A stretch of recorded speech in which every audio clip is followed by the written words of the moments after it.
kasih masih bersama Dolala Putri Sri Arum ingkang mijil saking tlatah Melaran Gebang Purworejo ingkang dipun pandegani Bapak Narto Narimo. Jogetke gak iso joget ora iso goyang sok ora tak jeki. Dino minggu sing tak tunggu kowe ngajak ning sangu banyu nganti lingsir wis rong ngene ana kene aku nunggu kowe.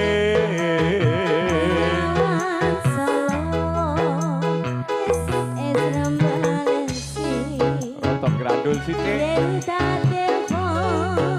Masuki wasiat iya iya iyo iya iya iyo wakil aku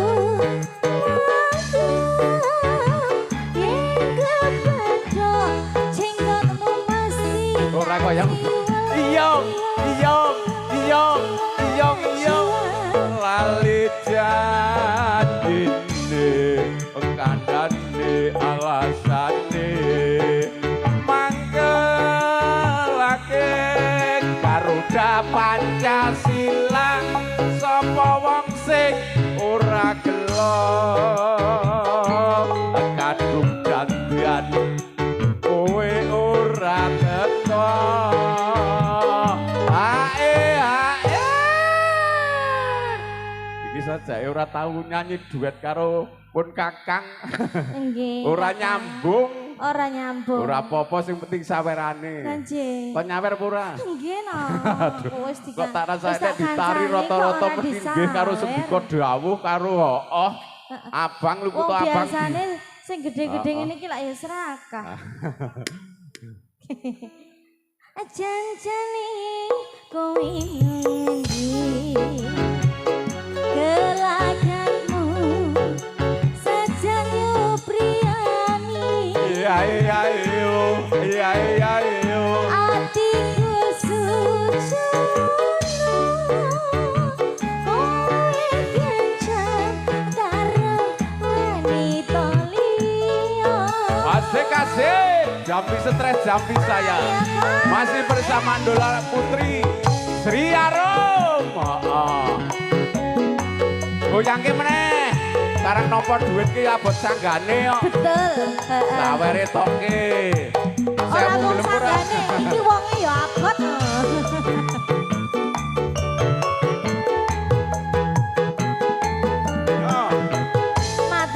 matur nuwun Doro dino minggu sing tak tunggu kowe ngajak ning sangu banyu nganti lingsir srombe wene ana kene aku nunggu kowe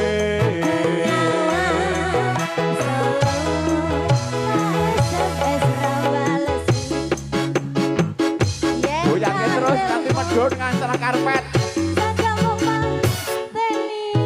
dikon kaya diombrong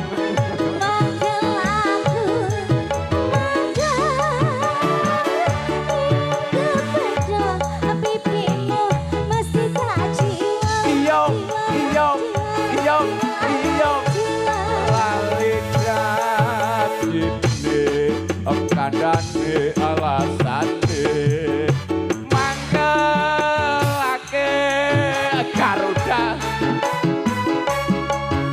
sawang juga mempeng aduh dandan akang mas ora teko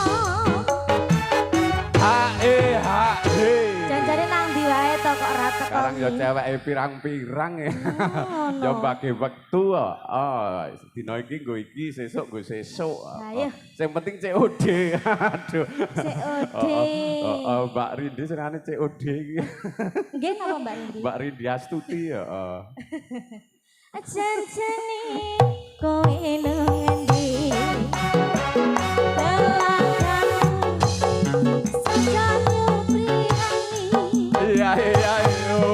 ae ayo.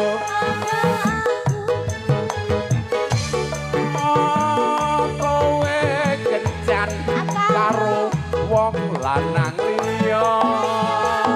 Ae ae. Sampun Kakang. Matur nuwun neh. Mboten nambah Kakang. Nambah ya boyoke dheyek-dheyek. Pun matur nuwun Mas Rudul. Monggo matur nuwun. Nggih, matur nuwun Pak Suis ingkang sampun kersa.